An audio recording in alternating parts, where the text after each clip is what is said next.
deadly beef in a small Swedish town, man. What's up with it though? Man, what's good with y'all? I know I ain't reacting to Swedish shit. Hey, shit, we finna get into it, man. Hey, this is basically a documentary. What's going on? Y'all been requesting it, so we gonna get it done for y'all. Let's get it. Colm in an apparent gangland killing. Swedish police say they were sitting in a car in a suburb northwest of the capital where gangs have been fighting turf wars. It brings the number of dead in such attacks to 5 in the past week, 7 since the start of the year. So when we think of gang warfare, we mainly think of America.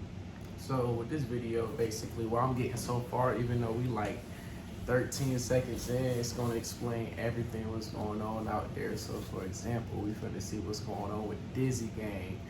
Why isn't what's been going on with him? Why he hasn't been posting? Y'all gotta keep me updated on this. But it's gonna be like 2 parts to this video because we on a time limit, you feel me?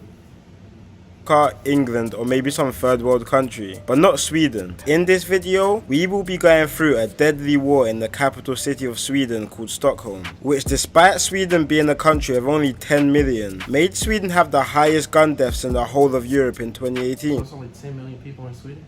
I hate when they say it's only 10 million. It seems like a lot to me. Yeah, it's a lot of people. But 10 million. They still like top, what they said, like top 5 yeah, rate in the rate in gang Europe violence. Yeah, people dying out there every day in Sweden. Let's get into it.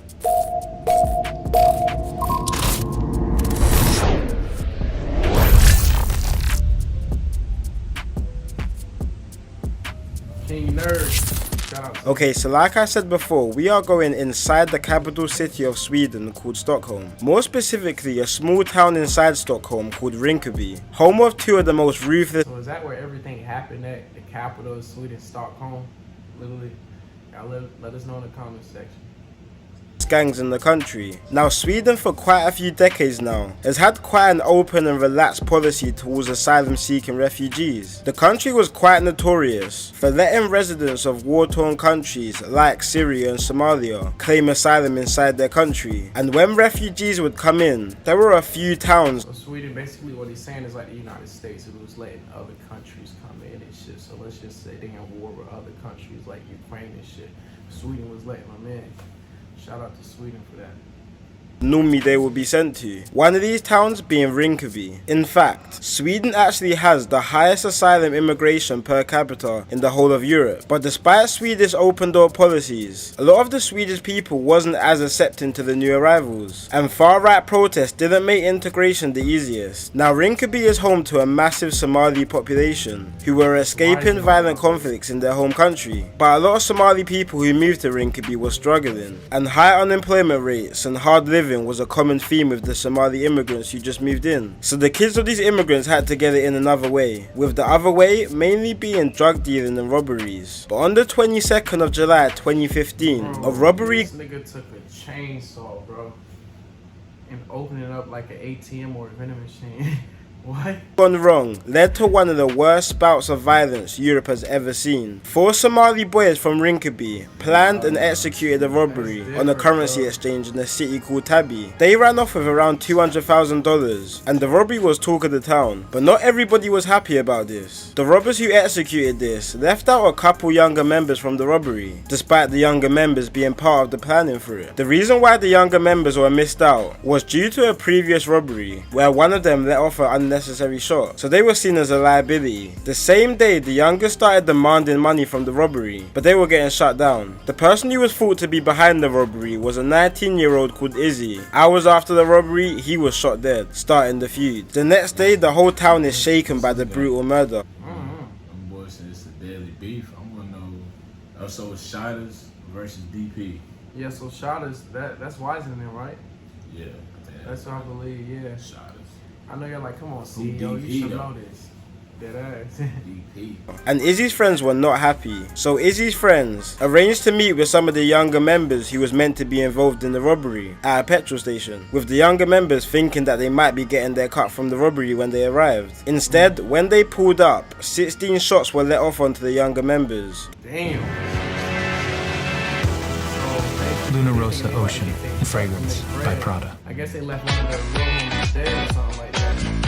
Them niggas got killing one 16-year-old and injuring the other, creating a big divide in the town between the younger and older Somali group of friends, with only 2 to 3 years separating them, with the older group who supported Izzy later calling themselves Shotters, and the younger group calling themselves DP or Death Patrol. Now Rinkeby is a small town, real small, with less than 20,000 people living there, and a lot of the Somali community already knew what was about to happen, with some of the kids even relocating quite fast after these 2 days of carnage. But for a while it wasn't looking like a big issue inside the town, with only little spouts of arguments and fistfights, but no one was getting killed at this point. In Somali culture there's something called blood money, where the families of the deceased get together with the families of the murderers and discuss to pay a price for the murder. Damn, so It seemed like they saying that the dudes who killed the dude meet up with the family, hold on, go back. In Somali culture, there's something called blood money, where the families of the deceased get together with the families of the murderers and discuss to pay a price for the murder. The 2 families of the murdered got together but couldn't agree on the blood money ritual, but they did plan to have both of the murdered to be buried next to each other to show some unity between the 2. But this piece was cut short on the 2nd of December 2016. A member of the Shotters gang called Indiana was visited by his brother who was living abroad in university. Indiana and his brother were spending some time together before his brother had to go back to uni, so visited the local. So what I'm getting off this, and it's gonna be we probably gonna do 3 parts of this video because it's long. I know how YouTube like to make us wait to upload shit. But basically, what you getting off part 1 of this video, bro? Like, it was a deadly beef between the 2, and then the 2 families came together trying to form some type of unity to bring them together to stop the violence. But I feel like once blood is shed, you know what I'm saying? literally, what's blood is shed is really So, you can't. It's, I mean, ain't nothing you do about that. especially out here, It's get back until we die. Until you at it till we die. That ass. I mean, that's how some people are. But so unfortunately, they were all together one time. They was doing a robbery and shit, and they left one of them from the other gang dead. So the other people was coming to pull up to get their money, and they got shot down. So I mean, it's it's pretty interesting.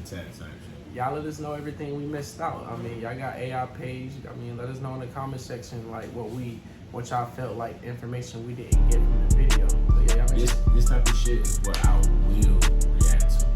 Sweden wise, if I don't understand it, then I'm not gonna do it. For those that for be sure. wondering why I started doing this shit. And you can only respect Much that. love though, still love y'all. Y'all still be doing my shit. Oh yeah, for sure. Y'all make sure y'all keep doing this shit. Bro, about to hit 800 and 200 more thousand. Shit. So if you watch this video, not subscribe, make sure you subscribe, you like, you do all that. But yeah, y'all be ready for part 2, man. You go ahead and hit them with the honors. If it ain't CEO